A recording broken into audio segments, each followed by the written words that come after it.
하나님 말씀은 데살로니가 전서 5장입니다.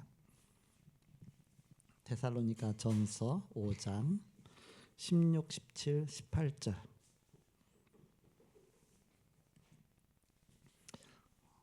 합독하겠습니다. 데살로니가 전서 5장 16, 17, 18 다 같이 합독하겠습니다. 시작.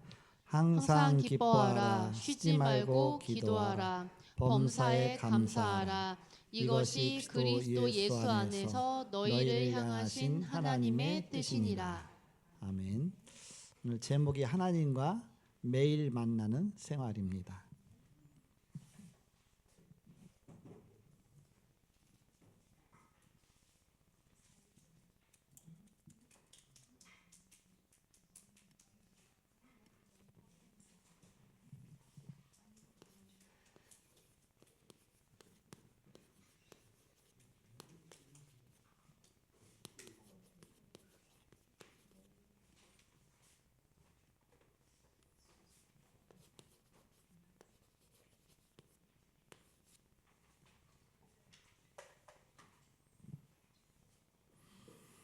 우리가 매일 밥을 먹고 공기를 마시고 물을 먹고 이때 우리는 늘 건강합니다. 그러나 하루라도 밥을 먹지 못하고 또 공기를 마시지 않고 물을 마시지 못하면 금방 우리는 시들어질 수밖에 없습니다. 우리 이제 이경희 장로님이 이번에 오세아니아 쪽에 가서 힘들었던 분이 나의 원래 생활하던 그 환경 속에서의 RUTC는 딱 정해진 그런 딱 모든 환경이기 때문에 그곳에는 나의 영적인 관리를 얼마든지 할 수 있습니다. 그러나 이제는 해외에 나가게 되면 금방 그 리듬을 탈 수가 없습니다. 내가 하던 대로. 그러니까 어느 상황 속에서도 내가 살아남을 수 있는 그 비결이 있어야 됩니다. 내가 풍부에 처할 줄도 알고 궁핍에 처할 줄도 알고 모든 일에 배부르며 배고픔에 일체의 비결을 배웠다. 사도 바울이 그렇게 말했죠. 사도 바울은 어느 곳에 가도 감옥에 가서도 자기 영적인 관리를 할 수 있는 그게 된 것이죠. 매 맞아가면서도 어느 속에서도 그래서 내가 늘 영적으로 나의 리듬을 늘 탈 수 있는 하나님과 매일 만나는 생활, 이게 너무너무 중요하다. 전쟁 한번 일어나 보세요. 그럼 모든 삶이 다 무너집니다. 그래서 전쟁이 일어나면 그래서 비상식량 준비하고 뭐 준비하고 막 나오잖아요.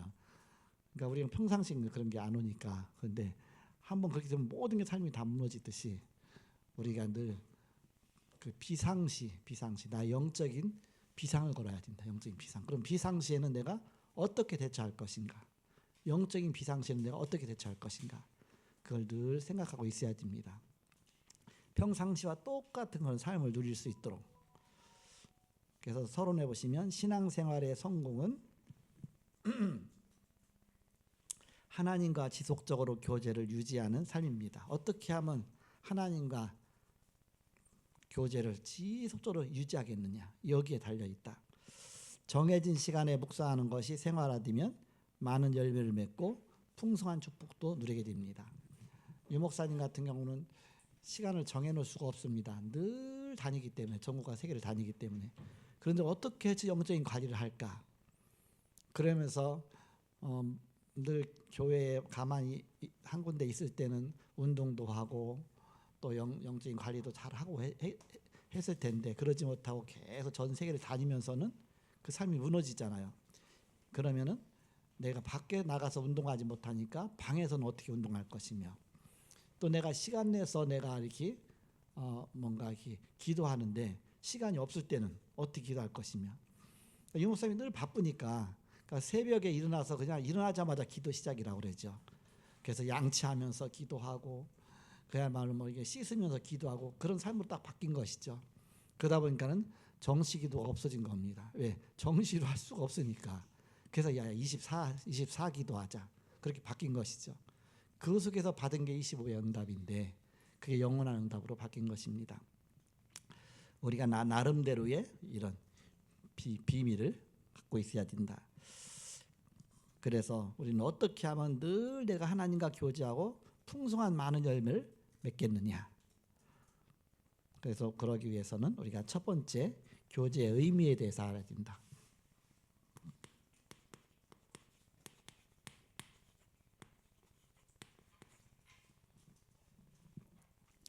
히브리서 4장 16절에 그러므로 우리는 긍휼하심을 받고 때를 따라 돕는 은혜를 얻기 위하여 은혜의 보좌 앞에 담대히 나갈 것이니라.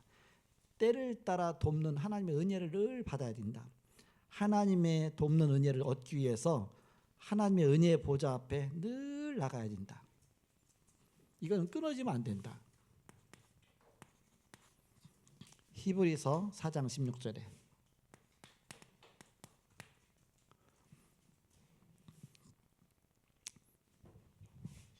이사야 40장 31절에 여호와를 앙망한 자는 새 힘을 얻으리니 독수리 날개치며 올라간 같을 것이요 다른 박제라도 곤비하지 아니하겠고 걸어가도 피곤하지 아니하리로다. 그렇습니다. 늘 여호와를 앙망해야 된다. 여호와를 늘 바라봐야 된다. 해바라기가 해를 바라보듯이.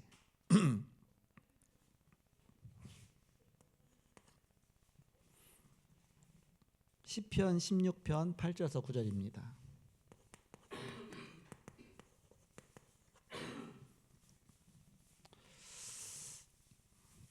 내가 여호와를 항상 내 앞에 모시며 그가 나의 오른쪽에 계심으로 내가 흔들리지 아니하리로다.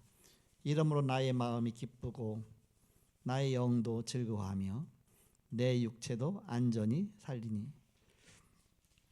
내가 여호와를 늘 항상 내 앞에 모시고 살아야 되는데 내 오른쪽에 늘 계시다. 하나님은 늘 24시간 나와 함께 하십니다. 그래서 내가 세상 끝날까지 너희와 항상, 가끔도 아니고 항상 너희와 함께 있으리라 말씀하셨습니다. 그 주님을 바라보는 것입니다. 늘. 그러면 예수님은 너무너무 바쁜데 이걸 어떻게 누렸겠냐, 어떻게 그런 영적인 관리를 했겠냐. 예수님은, 유목사님은 또 유목사님이고 또 예수님은 어떻게 하시냐, 성경에는 어떻게 나와 있냐.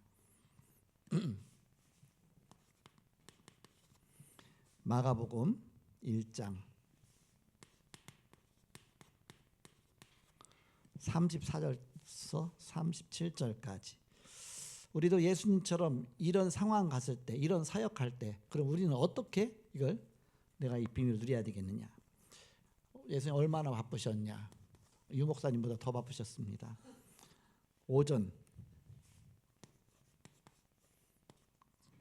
오전에는 21절에서 28절에 보니까 그들이 가버나움에 들어가니라.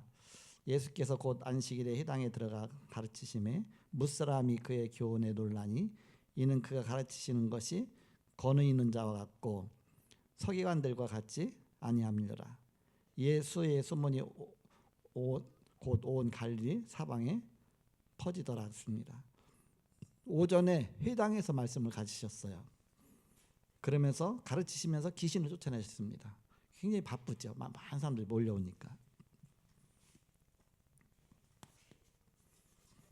회당에서 가르치시고 막 귀신을 내어 쫓으시고.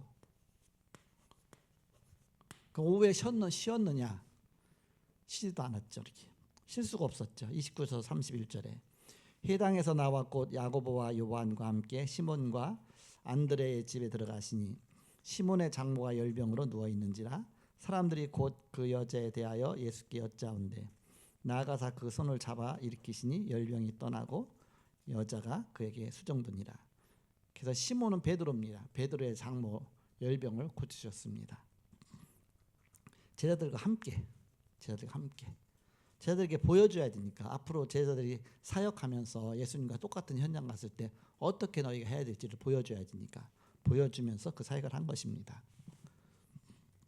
오후에는 베드로의 장모에 바로 열병을 고쳤죠. 열병.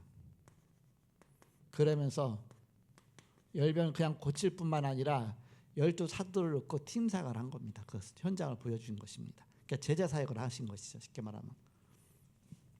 오전에는 현장 사역을 했고 오후에는 미션홈 사역을 한 겁니다. 쉽게 말하면. 그러면 저녁에는 쉬었느냐? 저녁도 또 쉬지 못했습니다. 저녁에는 32절에서 34절입니다. 특히 34절에 보니까 예수께서 각종 병이 든 많은 사람을 고치시며 많은 귀신을 내쫓으시고 귀신이 자기를 알므로 그 말하는 것을 허락하지 아니하시니라. 이제 소문이 나니까 이제 각색 병든 자, 귀신 들린 자가 막 몰려오기 시작한 겁니다. 그러면서 그들을 귀신을 쫓아내시고 병을 치유하셨다. 치유 사역을 하신 것이죠. 그러면 이제는 쉴 시간 언제 있습니까? 새벽. 그 다음날 새벽에 이제 늦잠 자면서 쉬어야 되는데 35절에 새벽 아직도 밝기 전에 예수께서 일어나 나가 한적한 곳으로 가사 거기서 기도하시더니 이때가 바로 키죠. 이때가 요 중요한 시간입니다. 하나님과 교제하기 위해서 새벽 기도를 하셨습니다. 새벽. 다른 때는 내 시간이 아니다 보니까 근데 새벽에는 사람들이 못 쫓아와요. 이때는. 그러니까 새벽만 나의 시간입니다. 다른 시간은 다 뺏기는데 이 사역하다 보면 그 새벽만은 내 시간을 가질 수 있습니다. 딴 사람보다 조금 더 일찍 일어나서 그때 영적인 싸움 싸우고 기도하고 새벽을 깨우는 자가 됐죠. 이렇게 새벽. 이 시간이 바로 나 영적인 걸 회복하는 시간이 된 것입니다. 그래서 거의 이 바로 사역자들은 사명자들은 이 시간을 절대 놓치지 않는 것이죠. 너무너무 중요한 것입니다. 한국 교회가 산 이유가 새벽 기도 때문에 산 것입니다. 한국 교회 모든 교회는 새벽 기도를 다 하거든요. 이렇게 새벽 기도를 늘 하면서 막 부르짖고 하나님께 영적으로 여기서 영적 싸움 싸우면서 가장 중요한 사역자 중에 가장 중요한 건 새벽 기도입니다. 새벽 기도. 새벽 기도 안 된다. 그러면 영적인 싸움에 승리할 수가 없죠. 이렇게 너무 중요한 겁니다. 그럼 우리가 이렇게 하나님과 교제할 이유가 뭐냐? 하나님과 교제할 이유가 뭐냐? 시편 119편 10절서 11절.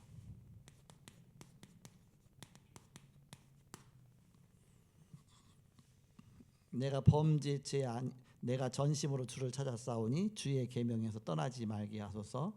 내가 주께 범죄하지 아니하려 하여 주의 말씀을 내 마음에 두었나이다. 이 시간을 바로 한낮에 모든 거 하루 종일 사역보다 최고 중요한 것이 나를 살리는 이 시간을 절대 놓치지 않은 것이다. 이 시간 놓치면 나머지는 어쩌면 다 잃어버리는 시간이 되는 것이다. 그래서 새벽에 유 목사님 뭐라고 말합니까? 일어나면 그때가 아침이다. 그 시간을 놓치지 않는다. 일어난 시간을 절대 놓치지 않고 10분이면 된다. 10분. 그렇잖아요. 그때 10분 갖고 나의 모든 회복하는 겁니다. 일어나서 10분. 그게 호흡기도입니다. 10분에. 그 시간만 딱 놓치지 않으면 나머지는 다 이제는 가능하다. 그래서 바로 영적인 나의 관리입니다. 시간이 많이 들면 안 돼요. 이렇게 많이 들면 사역을 못 합니다. 처음 개척해서 아침마다 새벽 예배하고 2시간씩 기도했거든요. 그 2시간을 기도해야만 하루 사역이 되는 거예요. 이렇게 처음에는 이제 그렇게 배워갖고서 다락방 하기 전이죠. 그러니까 아침에 반드시 새벽 기도하고 2시간을 그냥 몸부림치면서 막 기도해요. 막 방언으로 기도하고 뭐라고 기도해갖고서 그래야 내가 성령 충만하고 뭐가 하는 것 같아 이렇게. 그런데 다락방 만났더니 그게 아니야. 정시기도, 무시기도. 정시기도 하루에 3번, 단 1분이라도 3번 이렇게. 그 처음에는 정시기도 습관이 안 들어갖고서 시계를 딱 그려놓고 이렇게 갖고서 이 Y자를 딱 그려갖고서 벤츠 마크 비슷하죠. 거꾸로 벤츠죠. 10시, 2시, 6시. 아침에 일어나서 6시에 정시기도 하고 오전에 10시에 정시기도 하고 오후에 2시에 정시기도 하고 밤에 6시에 정시기도 하고 저녁에 그리고 밤에 10시에 정시기도 하고 새벽 2시에는 정시기도 할 수 없으니까 그때는 자고 그 다음에 아침에 또 6시 정시기도 하고 정시기도를 이렇게 하루에 3번씩 그 시간 딱 맞추기가 쉽지가 않아요. 이렇게. 그래도 이제는 나중에는 무조건 아침에 한번 일어나서 하고 저녁에 자기 전에 하고 그럼 정시기도가 되잖아. 이렇게 그런 식으로. 그래서 정시기도가 습관이 딱 되다가 나중에는 이제는 그것이 시간 맞추려고 애쓰다가 시간 못 맞추면 죄책감이 들고 그랬거든요. 근데 나중에는 시간이 문제가 아니다. 무조건 그냥 아침에 일어나서 하고 저녁에 자기 전에 그냥 자유스러워지죠. 이렇게. 그러면서 또 나중에는 그냥 무조건 기도하는 거다. 이제 24시간 기도 이제 그렇게 가게 되는 것이죠. 그러니까 정식기도, 무식기도가 다락방하는 기도다. 그래서 그다음부터는 자유함을 누렸죠. 처음에는요 그런 식으로 하루에 아침에 막 2시간씩 영적 싸움 싸우지 않으면은 삶이 안 되는 거예요. 너무 시달리는 거예요. 우리 부목사님도 많이 시달려봐서 그걸 알잖아요. 그러니까는 얼마나 영적 싸움 싸워야 되는지 못하면 얼굴이 눈이 빨개져요. 이렇게 그 정도로 막 시달리는 거예요. 이렇게. 근데 이제는 내가 그런 걸 다 알고 있었죠. 이렇게 영적으로 얼마나 싸워야 되는지를 사단과.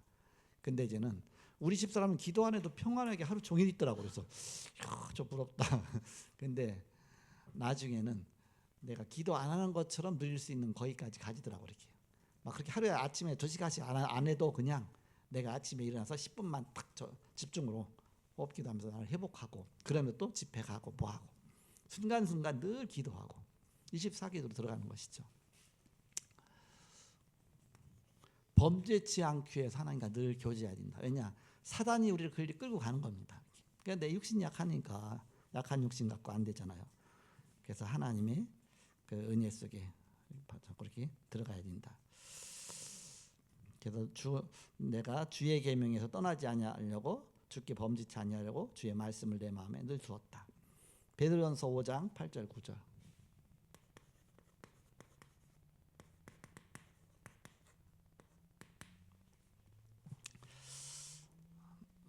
8절에 보니까 근신하라 깨어라 너희 대적 마귀가 우는 사자같이 돌아다니며 삼킬 자를 찾나니 너희는 믿음을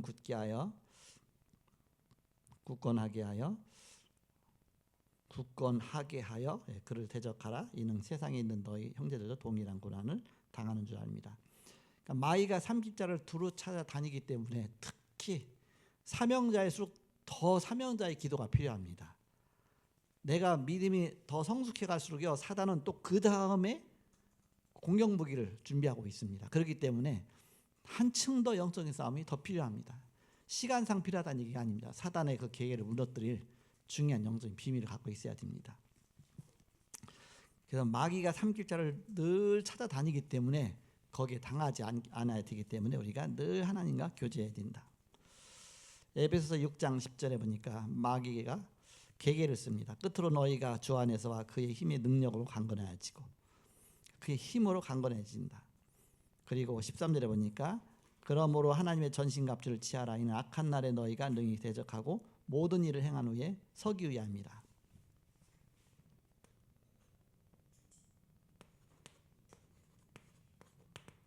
에베소서 6장 10절과 13절.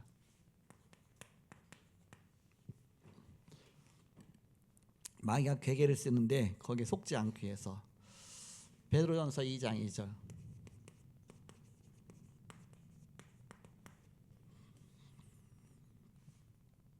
갓난아이들 같이 순전하고 신령한 젖을 사모하라. 이는 그로 말미암아 너희로 구원에 이르도록 자라게 하려 함이라. 신령한 젖 하나님의 말씀을 통하여 구원에 이르도록 자라나야 되니까 그래서 우리가 늘 주님을 사모해야 된다. 영적으로 자라야 되니까.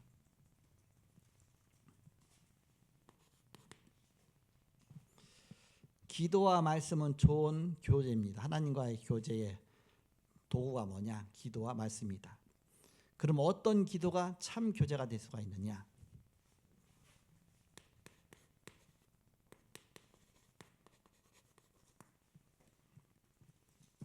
에베소서 3장 14절에서 15절에 보니까 14절 이러므로 내가 하늘과 땅에 있는 각 족속에게 이름을 주신 아버지 앞에 무릎을 꿇고 비노니 무릎 꿇고 기도했다. 그게 뭐 간절한 기도죠.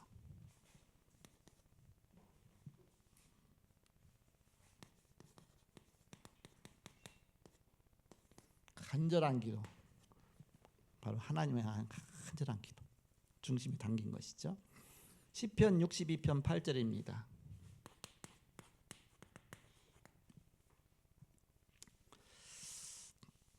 백성들아 시시로 그를 의지하고 그의 앞에 마음을 토하라. 하나님 우리의 피난처시로다 셀라 그랬습니다. 하나님 앞에 마음을 토하는 기도하라. 마음 토하. 내 중심을 내놓고 정말 하나님과 사람하고 마음 통하면요 별로 유익되지가 않아요. 이렇게. 사람하고는 그래요. 이렇게. 사람하고는 진정 통할 수가 없습니다. 하나님 앞에 하나님께 마음을 토하라. 이렇게. 내 억울함도 내 기쁨도 내 자랑도 나의 필요한 것도 하나님 앞에 마음을 통하라. 거기에 답이 있지 사람 앞에는 사실 답이 없습니다. 그러면서 하나님 우리의 피난처시로다 셀라 그렇습니다. 셀라가 무슨 뜻입니까? 사람 이름입니까? 시편에만 셀라라는 단어가 나와요. 셀라. 그것은 어떤 음악 기호라든지 우리가 음악 있으면 그 시편은 다 음악이거든요.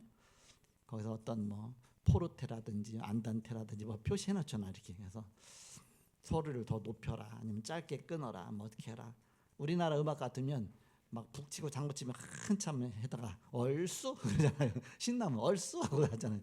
그 얼쑤 그렇게 표시하는 그런 식으로 셀라 그러면 셀라가 소리를 높여라가 될 수도 있고 하나님께 찬양을 영광 돌리라 할 수도 있고 그게 어떤 표시인지는 몰라요. 아직도 밝히지 않았습니다. 그러나 음악에 필요한 기호다. 기호. 그래서 어떤 우리나라 음악에서도 어떤 여러 가지 박자에 뭐 넣고 뭐 그런 것처럼 바로 그런 어떤 기호일 것이다. 시편에만 나와 있기 때문에 그렇습니다. 그리고 마태복음 6장 6절입니다.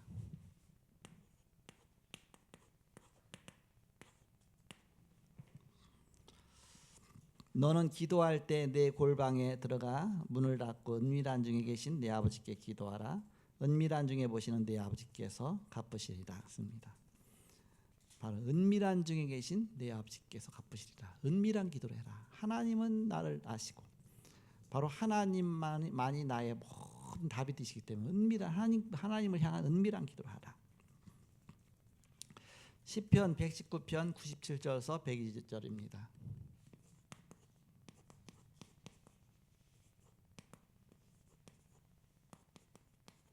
시편 119편 97절에서 102절까지. 97절에 보니까 내가 주의 법을 어찌 그리 사랑하는지요 내가 그것을 종일 작은 소리로 읊지려나이다. 98절에 주의 계명들이 항상 나와 함께하므로 그것들이 나를 원수보다 지혜롭게 하나이다. 99절 내가 주의 증거들을 늘 읊조림으로 나의 명철함이 나의 모든 스승보다 나으며 주의 법도들을 지킴으로 나의 명철함이 노인보다 나으며 내가 주의 말씀을 지키려고 발을 금하여 모든 악한 길로 가지 아니하였사오니 주께서 나를 가르치셨으므로 내가 주의 규례들에서 떠나지 아니하였나이다. 여기에 네 가지 태도가 있습니다. 어떤 태도냐? 주의 법을 묵상했다 그랬습니다.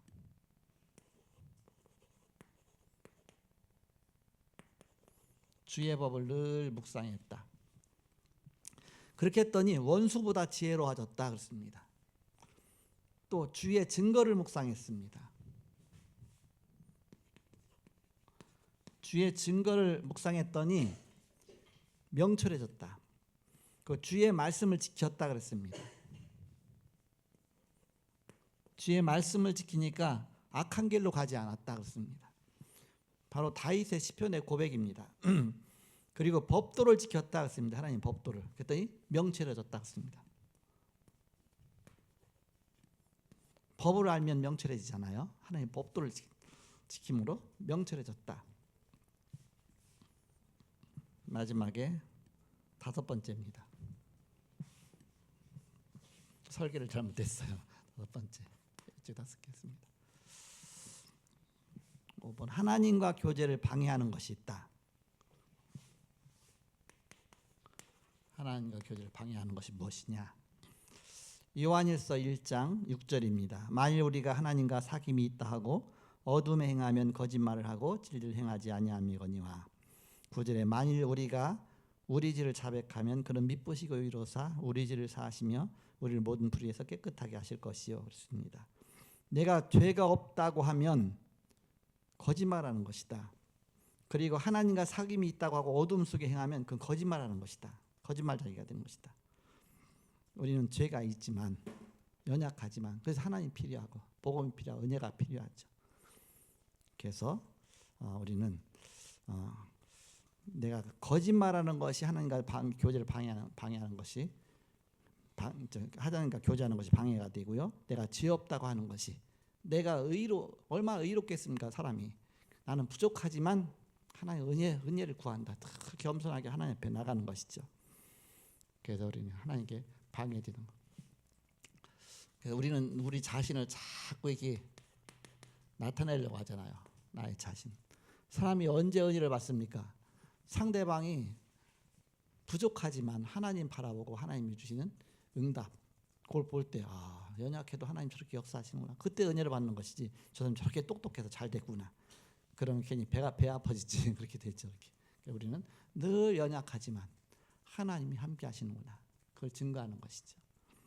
그래서 늘 우리는 부족하다, 죄인이다. 그래서 그리스도의 보혈의 피가 필요한 것이다. 그래서 하나님의 은혜가 필요한 것이다. 그래서 하나님과 매일 만나는 그런 삶을 누리는 것이다. 그래서 어느 상황 속에 있어도 여러분이 바로 현장에 승리할 수 있도록 제가 다락방 초창기 하면서 제주도에 처음 이제는 해외팀 사역이죠. 쉽게 말하면 제주도에 사역 갔는데 그때부터 진짜 여기만 있을 땐 몰랐어요. 늘 강단에서 기도하고 있으니까 제주도 딱 가서 사역하는데 잠시라도 기도를 하지 않으면 엄청나게 눌리는 거예요. 계속 눌리는 거예요. 그래서 막 복음 전하고 막 그리스도 선포하고 나면 반짝 살아요. 조금 지나면 또 얼마나 막 사단이 막 역사하는지. 그때 무시기도가 저절로 되더라고 이렇게. 그래서 여기 현장은 이렇구나. 해외 현장은 이렇구나. 그때 깨달았죠 이렇게. 그래서 그다음부터는 제주도 갈 때는 이제는 막 영적으로 가서 나도 모르게 계속 무시기도가 되는 거야 이렇게. 그러다 보니까 나중에는 자연스러워지더라고요. 옛날에 이렇게 시달리고 눌렸던 지역인데 아무렇지도 않은 거 있죠 이렇게. 그러니까 내가 상황 속에서 늘 영적인 싸움의 그 현장 속에 있고 내가 매일 하나님의 능력, 폭포수 같은 하나님의 능력을 누리는 그 은혜 속에 있는. 그래서 여러분에게 미션을 드리겠습니다. 지금은 우리가 이제 지교회가 5군데가 쭉 있습니다. 그리고 미션홈이 한 10군데가 있습니다. 하나씩 플랫폼을 만드는 거거든요. 이렇게. 그러면은 지교회는 곳곳마다 여러 가지 지역을 해서 지역의 지교회끼리 다 멀리 떨어져 있지 가까이 지교회가 있는 건 아니거든요. 지교회끼리 다 멀리 떨어져 있죠. 멀리 있는 곳에 어떤 이게 포스트를 하나씩 세우는 거거든요. 이렇게. 그러면서 곳곳마다 이제 미션홈이 있어 이렇게. 미션홈은 다 중직자들입니다. 중직자 중심으로 미션홈이 다 있죠 이렇게. 미션을 왜 세웠느냐? 미션홈 중심으로 이제는 다락방이 일어나야 됩니다. 다락방. 여기가 이제는 다락방 일어나는 하나의 센터가 되는 겁니다. 센터. 이 중심으로 해서.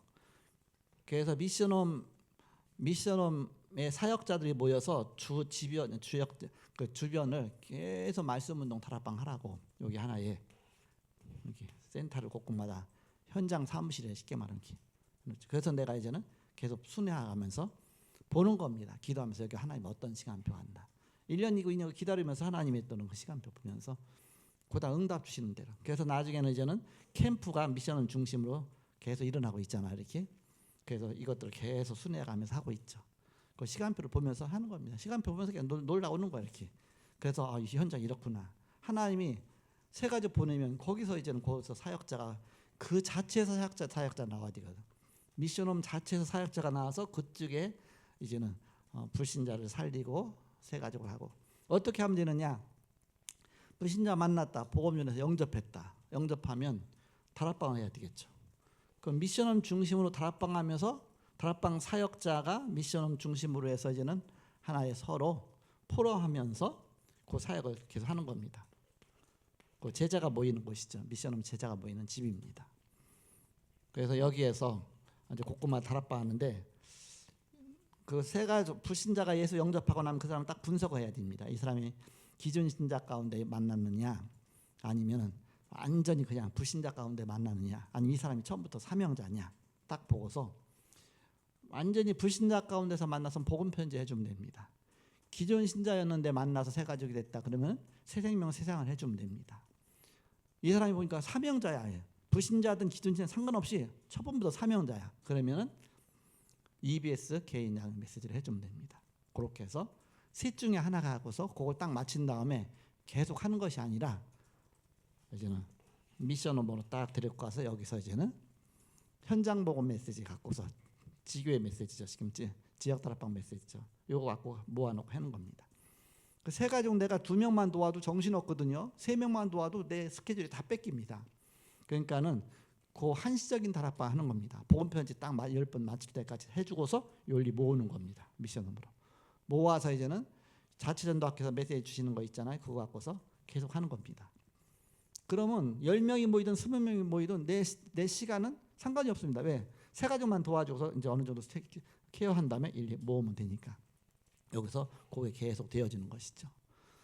그래서 미션원 주변에 이제는 세 가족들이 하나씩 연결되면 자연히 다락방이 열리겠죠. 그러면서 이제 미션원 중심으로 캠프하라는 이유가 이제 캠프하다가 나중에 세 가족이 나오면 영접해 갖고서 그 미션홈에다 딱 붙여주면 되는 것이죠. 그렇게 해서 하나씩 지역 살리는 시스템을 만들어 나가는 것입니다. 그래서 거꾸로 나가는 전략입니다. 거꾸로. 그러니까 밑에부터 시작해서 영접부터 시작해서 다락방 팀장 미션 전문교 이렇게 해서 올라가는 전략인가 하면 아예 위에서부터 내려가는 전략이거든. 이게 위에서부터 내려가는 전략을 저는 펴고 있는 겁니다. 나머지는 여러분들이 할 거니까 나중에 언젠가 눈이 열리고 은혜 받으면. 그래서 지교회부터 이렇게 하나씩 멀리 하고 그쪽에 이제 그래서 그 사이로 이제는 미션을 하나씩 하고 그 미션을 중심으로 해서 이제는 응답 오는 대로 이거 하나씩 그릇이 되어서 하나의 플랫폼이 되어지는 것이죠. 그래서 이 방향을 아시고 여러분이 불신자 있으면 영접하시고 다락방 하시고 그러면서 미션을 모으시고 그렇게 하시면 되겠습니다. 자, 더 설명이 필요 없죠. 기도하고 마치겠습니다. 하나님 감사합니다. 하나님과 매일 만나는 삶으로 영적 싸움에 승리하며 어느 상황 속에서도 하나님 응답받고 은혜받고 또 힘을 얻을 수 있게 하시고 현장 살리는 사역자로 준비되게 하여 주옵소서. 오늘 함께 하신 주께 감사하며 예수님의 이름으로 기도하옵나이다. 아멘.